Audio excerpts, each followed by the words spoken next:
Tout commence dans le Vaucluse le 10 juin 2015. Deux hommes sont interpellés avec 298 000 € en petites coupures. L'enquête se dirige alors vers une organisation tentaculaire de blanchiment d'argent à l'échelle internationale.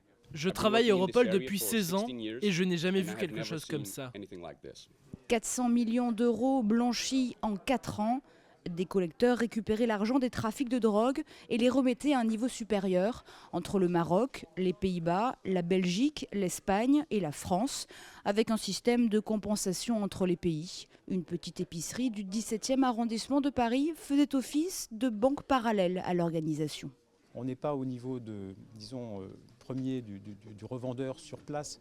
On est véritablement sur ce que devient au plan européen et international le produit issu de ces trafics de stupéfiants.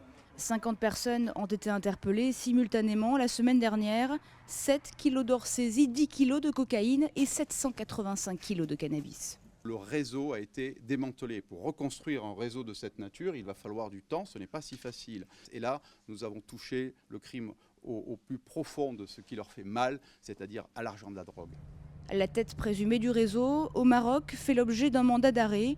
Ces trafiquants encourent une peine de 30 ans de réclusion criminelle.